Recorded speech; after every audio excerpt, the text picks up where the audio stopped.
Hi guys, my name is Joe and welcome to Fighting Words, the martial arts library. On this channel I review martial arts books and talk about other martial arts related subjects. Today I'll be reading an excerpt from Contemporary Knife Targeting by Christopher Gross and Michael Janich.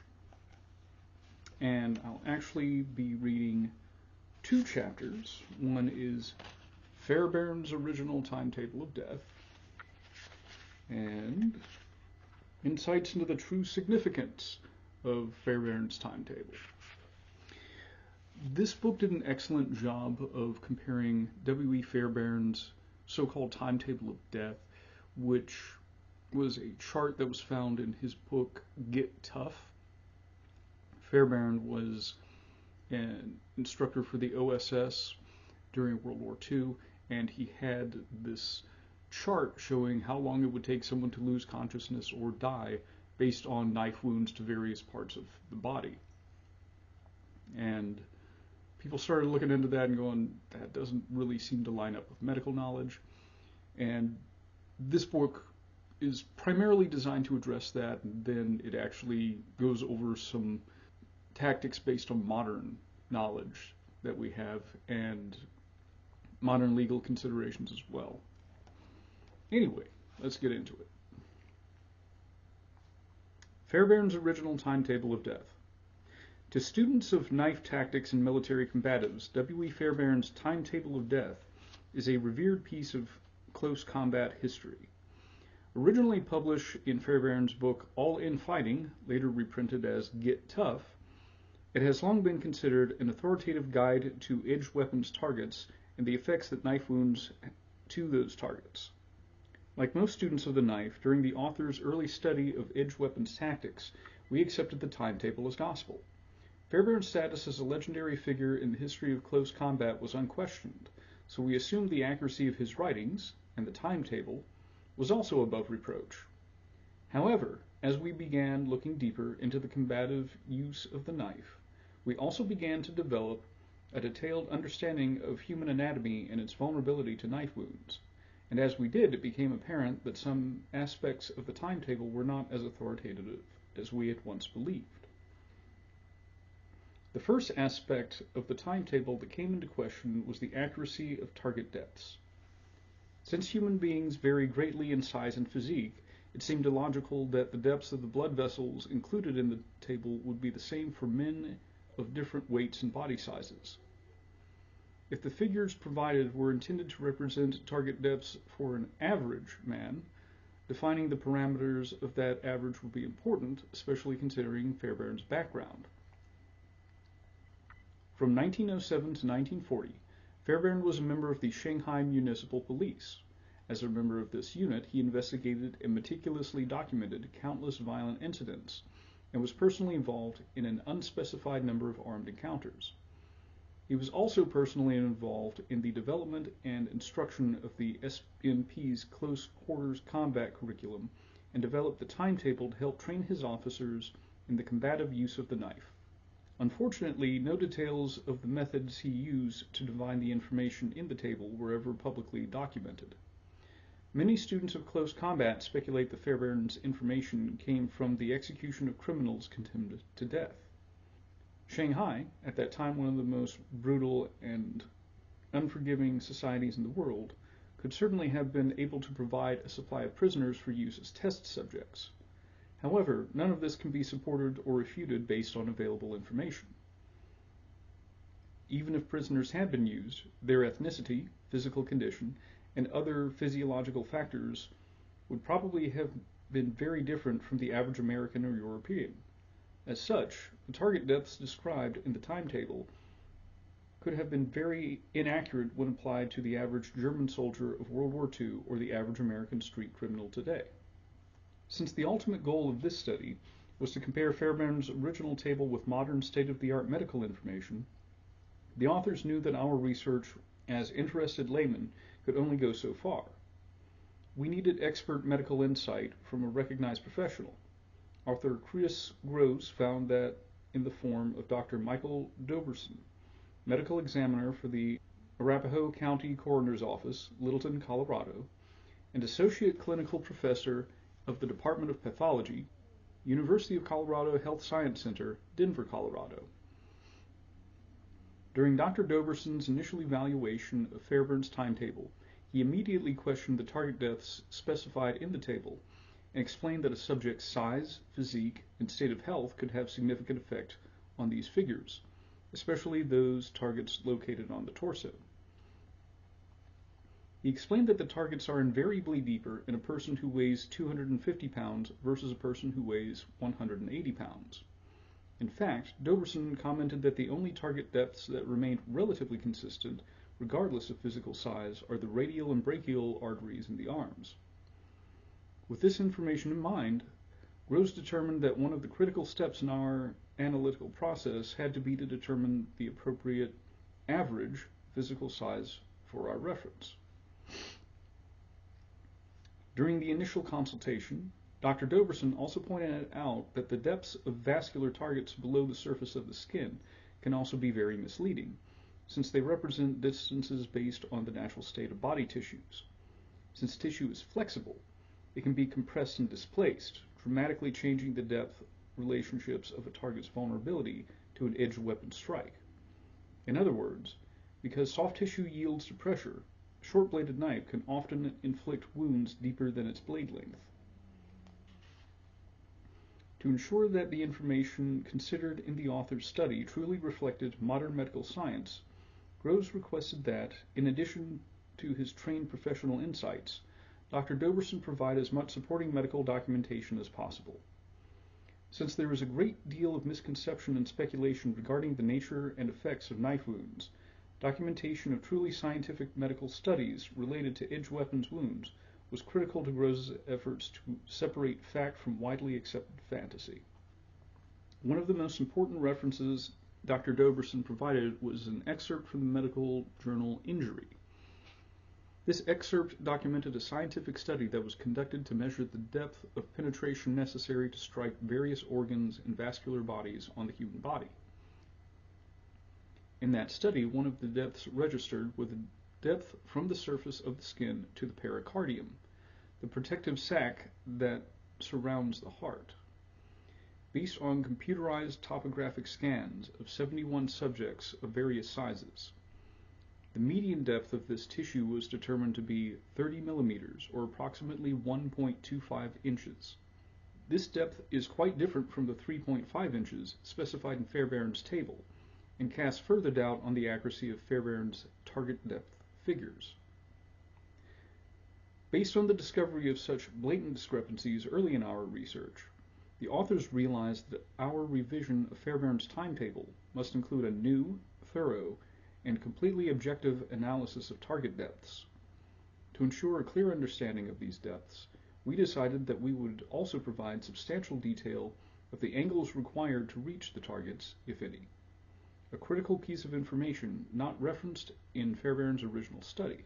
The most dramatic implication of Fairbairn's timetable is the suggestion that by effectively severing any of the targets included in the table, the incapacitation of the victim would follow as not only a reliable result, but an accurately predictable one. In other words, if you were involved in a life-or-death struggle with a violent attacker, and you managed to cut one of the carotid arteries in his neck, you can count on him falling unconscious 5 seconds later and being clinically dead 7 seconds after that.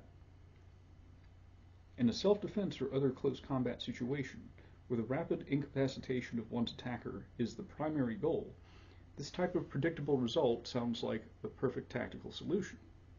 Unfortunately, once again, Fairbairn's table did not compare favorably with modern medical research and data based on actual incidents involving knife wounds.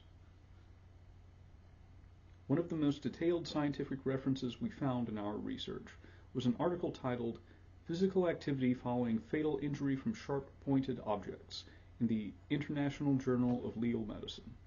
This article documented the physical activities of victims after they had suffered various types of knife wounds that ultimately resulted in their deaths. In that study, several people who had suffered direct edged weapon trauma to the heart were documented to have lived for periods of time significantly longer than Fairbairn allowed in its chart. In one case, a victim lived for 2 full days before succumbing to his wounds. With regards to heart injuries, this article also explained that only after 2 myocardial walls had been ruptured or a large incision occurred in the tissue of the heart did victims typically suffer rapid incapacitation. Wounds to the left side of the heart, and those that puncture the ventricles, the high-pressure chambers, are also regarded as more serious and typically more incapacitating. In half of the study cases, victims actually died of cardiac tamponade, a process that involves blood filling the sac around the heart and gradually applying enough pressure to limit the ability to beat and circulate blood effectively. The fact that cardiac tamponade, by nature a progressive process, was the actual cause of death in half of the cases studied is significant for 2 reasons. First, it contradicts Fairbairn's claim that any knife trauma to the heart will invariably produce incapacitation and near-instant death. Second, it helps us understand that death by exsanguination, or blood loss, is not only unreliable, it is also not the only cause of death that can result from edge weapon attacks to major vascular targets. The referenced article also explained that there have been many documented cases of people surviving direct knife and gunshot wounds to the heart thanks to modern medical procedures. For example, today victims of knife wounds to the chest cavity are often saved by a procedure known as an open thoracotomy. The chest is opened in the emergency room and the pericardium, the sac around the heart, is opened to prevent tamponade and to repair the injury. While the chances of surviving a knife wound are certainly higher today than in Fairbairn's time, the probable initial effects of such wounds have remained the same. Humans have not grown any more resilient to knife wounds in the heart than they were in the early 20th century. Once again, modern medical studies seem to cast significant doubt on the data in Fairbairn's timetable. Insights into the true significance of Fairbairn's timetable. Author Christopher Gross's early research and initial discussions with Dr. Doverson clearly suggested that the information in Fairbairn's timetable was not consistent with readily available modern medical data. Given Fairbairn's reputation as a legendary figure in the history of close combat, this inconsistency didn't seem to make much sense. To further validate his preliminary findings, and to try to gain some insight into the reason why Fairbairn might have knowingly published inaccurate information, Gross contacted the other author of this book, Michael Janich. As a student of knife combat for over 30 years, Janich has developed a broad knowledge of both Eastern and Western edged weapon techniques. Janich also had the unique privilege of working closely with the late Colonel Rex Applegate, Fairbairn's most accomplished student and one of his contemporaries in training the Office of Strategic Services, OSS, the predecessor of the CIA, and other military intelligence operatives during World War II. During Janich's professional relationship and friendship with Colonel Applegate, they often discussed the combative use of edged weapons, edged weapon design, and the knife tactics taught by both Fairbairn and Applegate during World War II. During one such discussion, Colonel Applegate gave Janich personal, hands-on instruction with the knife fighting system he advocated, which was admittedly based on Fairbairn's methods. The content of this instruction was very basic and consisted of an explanation of knife grip, stance, and some general guidance in the proper mechanics of cutting and thrusting. When Janich commented that the Colonel's system seemed very basic, Applegate explained that the movements were only half the equation. The other half was the targeting and the expected effects of that targeting, as described in Fairbairn's Timetable of Death. Expounding further, Colonel Applegate explained that one of the greatest challenges of training intelligence operatives during the war was the short time allowed for training. In many cases, he only had a few hours to give a man the skills necessary to fight and survive in close quarters combat. Applegate, like Fairbairn, knew that attitude and mindset were much more important than physical technique in a real fight, so he was determined to send his students to war with a proper mindset. The best way to do that was to instill confidence during the training process. For example, when teaching students combat shooting with handguns, he and Fairbairn focused on point shooting and conducted their live fire training at very close ranges, typically less than 10 feet. At these ranges, students did not miss, and the results of their hits on the target were immediately visible to them. This served as a powerful form of positive feedback that boosted their confidence and served as an excellent foundation for winning combat mindset.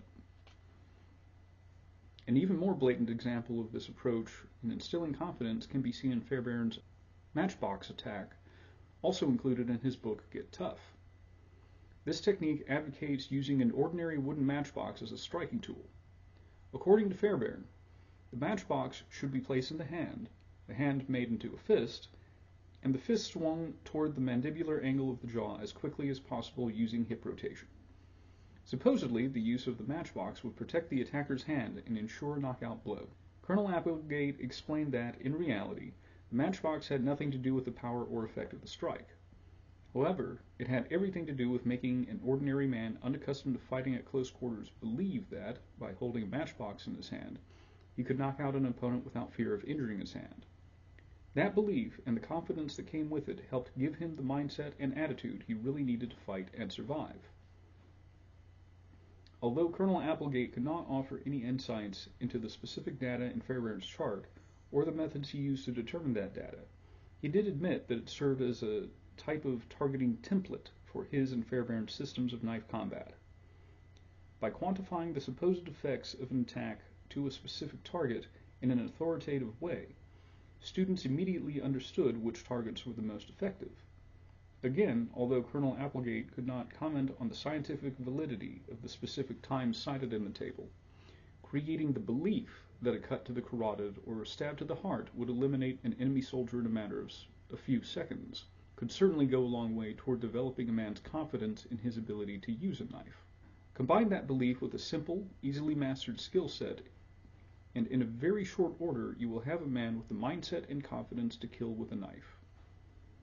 We will never know exactly how Fairbairn determined the data in his timetable, or if he purposely altered it to create the belief that the targets cited were more effective than they really are. However, based on our analysis and the insights shared by Colonel Applegate, the original purpose of the Timetable of Death now seems very clear. At a basic level, it was a reasonably accurate template for identifying vascular targets vulnerable to an edged weapon attack. In the context of World War II combat training, it was also part of a streamlined training program designed to give our soldiers the confidence and rudimentary skills to effectively engage the enemy with a knife. Now, I'm a big advocate of the book itself. First of all, for the myth busting it does up front, but also I think it provides for a pretty good civilian self-defense template if you are the one who is armed with a knife. But I think one of the most important things that this brings out is to dispel something that had existed since the 1940s, which was Fairbairn's Timetable of Death. And I've seen this referenced in other works. Again, the Timetable of Death was a chart showing various anatomical targets and a list of how long it would take someone to lose consciousness or die from such attacks. And despite how authoritative Fairbairn has been seen, he was very obviously wrong about this. I think this also offers some insight into the idea that sometimes instructors will lie to their students deliberately, or perhaps give them information that can't be verified in order to build up their confidence. I'm not a big fan of that. I would rather have the truth, as opposed to what basically amounts to false confidence. I also think that it's a very important lesson in not to take everything as gospel, no matter how revered or respected the instructor is. I have encountered enough things in martial arts over the years where, at one point I was told one thing and then I learned more about martial arts and it's like, that doesn't seem true. If you train in Qigong, you will probably not have a 10-foot vertical leap. The Gracies were not undefeated by the time the UFC came around. The ability to smash a brick that you're holding still and isn't moving doesn't make you necessarily good at fighting. We need to be skeptical if our interest is in historically, scientifically, and practically accurate information. And that's all I got. And if you guys have any thoughts, please feel free to leave them down in the comments. Most of what I do on this channel is review books. I've started doing these excerpts. I'm beginning to think about calling them Storytime with Joe. It's a working title. But yeah, if you'd like to see more of this sort of thing, please feel free to subscribe. If you liked it, please leave a like. Helps me out. Anyway, that's all I have for now. And I'll see you guys around.